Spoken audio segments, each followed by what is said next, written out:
Dia, apa khabar? Alhamdulillah, waalaikumsalam. Sihat. Alhamdulillah juga. Tak sangkalah jumpa kat sini. Rak Buku Syin ni mempertemukan saya dengan Sifu, sekian banyak penulis di Malaysia. Orang kata di Melaya ni. Okey. Siapa yang tak kenal Puan Sri Dia Syarudin, orang yang lama yang banyak membimbing penulis, dan diri sendiri pun berjaya dengan buku Selamat Malam Tan Sri. Yang paling saya ingat lah, banyak lagi tu Kuala Lumpur di mana suamiku. Tajuk pun dah menimbulkan tanda tanya. Tapi pada tengah hari 25 pada tarikh yang cantik ini, 25 Mei tahun 2025, pada sempena hari Pesta Buku Antarabangsa Kuala Lumpur yang ke-41. Yang ke-41 kan, di Pusat Dagangan Dunia, World Trade Center Kuala Lumpur. Jadi saya terus tertangkap, pandangan saya terus tertangkap pada sebuah buku yang secara fizikalnya memang akan menangkap pandangan. Pilihan warna, grafiknya, lebih penting, lebih memukau pada saya lah tajuknya. Orang buku ni dia cepat-cepat dia tangkap tajuk. Bukan hanya tajuk secara tersurat, tapi tajuk secara tersirat. Bangkit engkau sebelum rebah. Jadi boleh Puan Sri komen, apakah rahsia ataupun dorongan yang menimbulkan tajuk ini? Okey. Terima kasih Cikgu Muhammad Musib kerana sudi bersama saya dalam live podcast Orang Putih. Orang Melayu kata audio siar. Betul. Kita guna perkataan audio siar. Betul. Terima kasih kerana sudi bersama saya dalam sesi ini dan sudi pula menjadi moderator Bidang Terjun. Bidang Terjun. Dan mula-mula sekali terima kasih kepada pihak SHI kerana memberi ruang ini. Dan hari ini pula nak bercakap tentang buku ini yang bertajuk Bangkit Engkau Belum Rebah. Tak perasan koma ni. Bangkit Engkau Belum Rebah. Maksud dia, awak belum jatuh. Awak baru tergelincir. Awak baru tersadung. Jadi belum jatuh, jadi cepat-cepat bangkit. Cepat-cepat bangun sebab kita belum rebah. Dan yang nak jelaskan lagi, dia adalah nota memujuk supaya hatimu tidak rapuh. Nampak dia punya permainan perkataan lah. Ya. Di situ. Jadi sebagai seorang perempuan, seorang wanita dewasa, seorang kakak, jadi saya sangatlah menggalakkan golongan perempuan mendapatkan buku ini. Kerana di dalam ini ada banyak kisah-kisah benar, kejadian benar, cerita betul yang bukan direka-reka. Bagaimana seorang perempuan itu dia terlalu mengikut hati, terlalu mengikut perasaan, akhirnya mereka kalah dalam hidup. Itu yang saya tak suka. Jadi saya wujudkan buku ini supaya dapat baca dan dapat selaminya untuk menjadi lebih kuat, lebih tangkas. Janganlah berasa kita terkecewa, tersakiti. Jangan rasa macam tu. Sebab Tuhan Maha Adil, masing-masing ada jalan untuk pulih.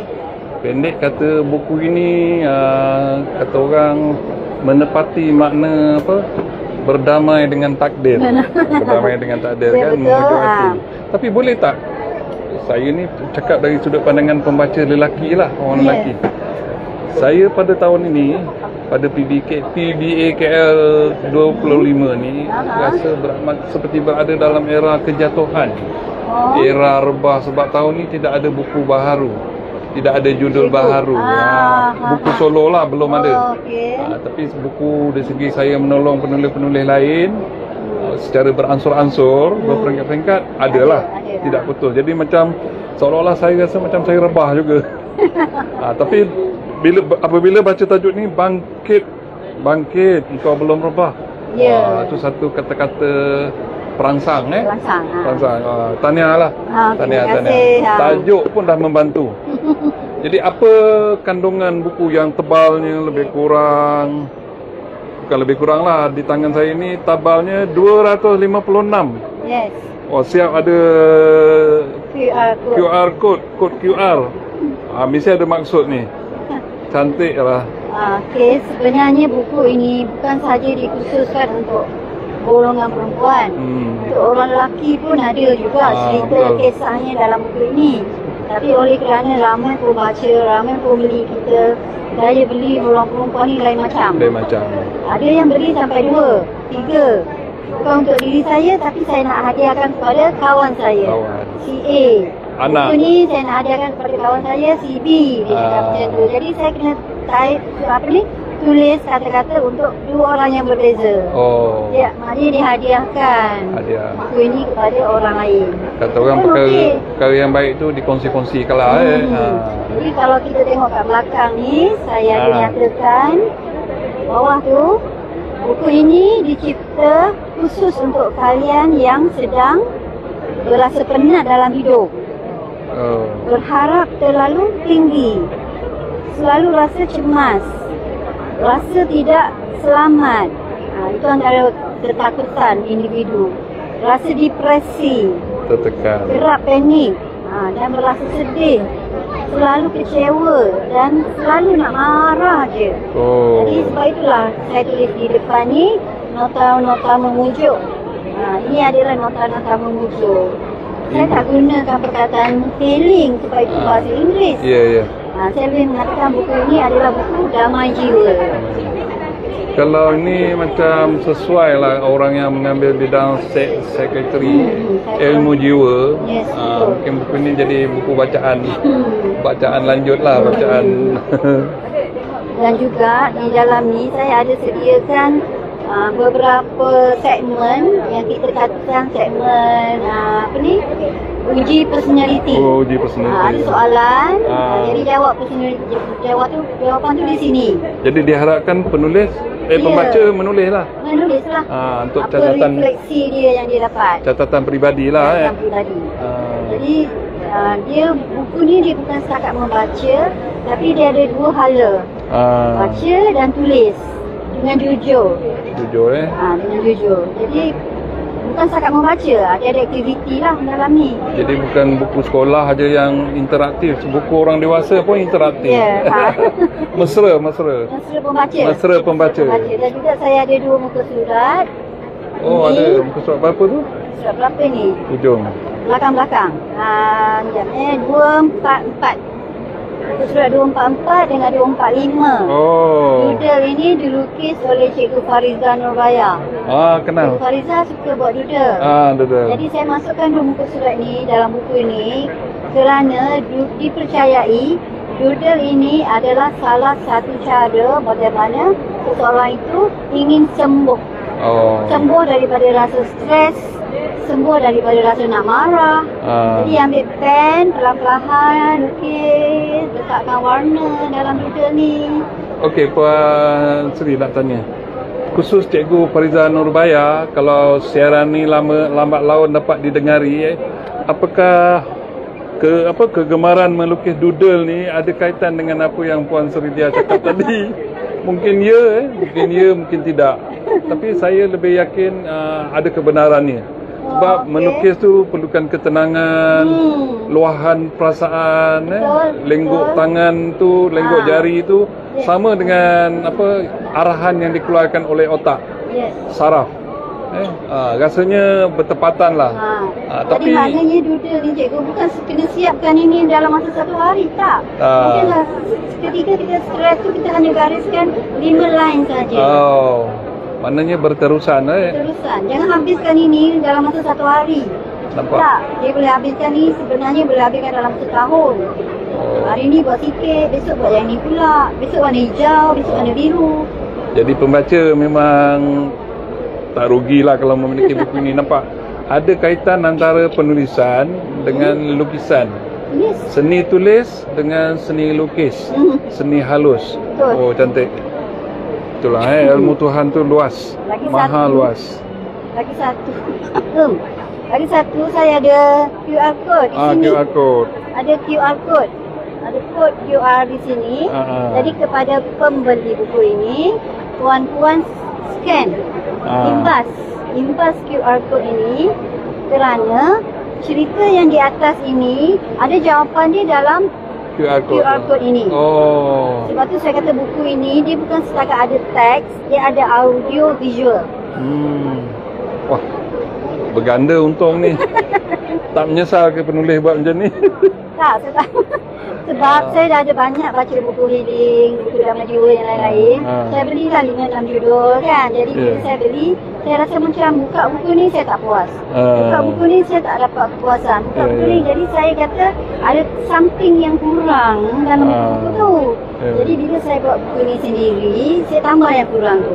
Baguslah. Saya tambah lagi apa yang kurang. Kan dia bukan setakat tulisan, dia ada audio, visual, dia ada doodle, ada latihan.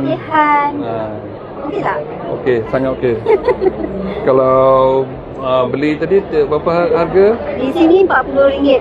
Di rak Shi ni, rak buku Shi ni RM40. Kalau beli daripada penulisnya lagi istimewa lah, tapi kena luar daripada rak Shi ni.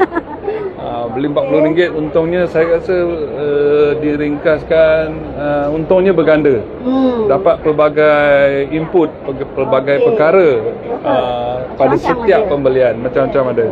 Contohnya muka surat 210. Okey, kita lihat 210.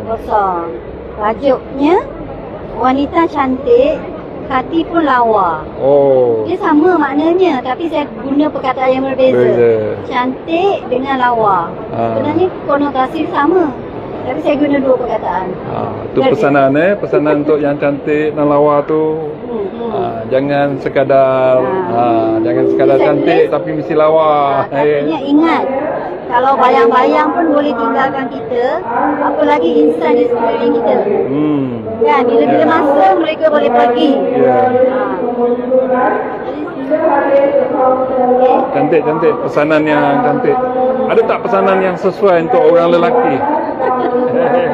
Ada, sebab ada tajuknya Lelaki 6 Jahanam. Masya Allah.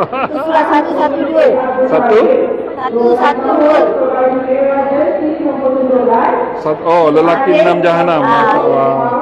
Ini tentang lelaki lah surah ini. Jadi takut saya cakap bukan untuk perempuan saja, untuk lelaki boleh beli buku ini. Takut juga lelaki ni janganlah jadi 6 Jahanam. Nama tu pun konotasi Jahanam tu sangat menakutkan. Ya, betul. Banyak mengajar tentang ikhlas, tentang sabar, kan. Buku ni sangat bermanfaat lah untuk baca sendiri-sendiri dalam diam, berbaring, kan. Beli tak menyesal. Okey. Tahniah sekali lagi. Terima kasih. Saya pun terima kasih, cikgu pun dah beli satu naskah. Pada usia yang orang kata ujung-ujung ni, buku-buku macam ni, umur rahsia, nanti ramai semua orang tahu. Buku ni bagus. Lah, cikgu. Buku ni sangat bagus, berbaloi dibeli. Saya sendiri, ini buku pertama saya beli di Pesta Buku ni. Alhamdulillah, banyak terima kasih. Itu Tuhan dah memberi saya isyarat. Ini buku pertama, tapi reruai pertama yang saya singgahi ialah reruai Gapena. Terus tergoda. Terus beli. Lepas tu yang kedua Rakshi. Okey. Datang jauh ni dari Melaka. Dari Melaka pergi Petaling Jaya. Sebelum balik Melaka singgah Pesta Buku. Okey, jangan lupa peminat-peminat setia Puan Sridia, belilah. Tak kira lelaki ataupun perempuan walaupun buku ni khusus untuk perempuan, lelaki pun beli. Kita kena tahu juga hati perempuan sepanjang hayat. Ada orang di sebelah nak cakap, hadiahkan ni. Hadiahkan kawan. Hadiahkan kawan-kawan satu pejabat, kawan-kawan sama-sama mengajar, kawan-kawan jauh dan dekat anak-anak perempuan kita pula anak-anak perempuan tu belikan buku ni. Biar dia ada rasa tarbiyah di dalam hati. Okey, selamat berjaya Puan Sri Dia. Okey, terima kasih banyak-banyak. Terus mendidik pembaca. Alhamdulillah. Betul saya dapat membeli, bertemu, berbicara. Kena rakam. Okey. Terima kasih. Terima kasih sekali lagi. Terima kasih juga kepada Syi. Terima kasih kepada Syi, Terima Puan kasih Nurul. Syi, Puan Yani, semua bagi peluang kami berada di sini. Ada Banyak terima kasih. wakil peribadi Syi. Okey. Terima kasih Puan Nurul, walaupun tak ada di sini. Saya sentiasa menyokong Puan Nurul Syi. pandang dari jauh ini. Dari jauh. Kalau ada para penulis yang mengikuti ini, kalau rasa-rasa nak dapatkan sentuhan penyuntingan saya, silakan hubungi saya. Ya. Nombor telefon saya boleh rujuk pada Puan Nurul Syahidah. Diyakini dah. InsyaAllah. Kelas yang diyakini. Saya cikgu yang skema. Cikgu yang skema. Dari muda sampai tua jadi cikgu. Itulah dia. Okey, terima kasih Ani. Ya. Puan Sri. Terima kasih. Alright. Okey Ani dah. Pegipik saya. Ni, buku.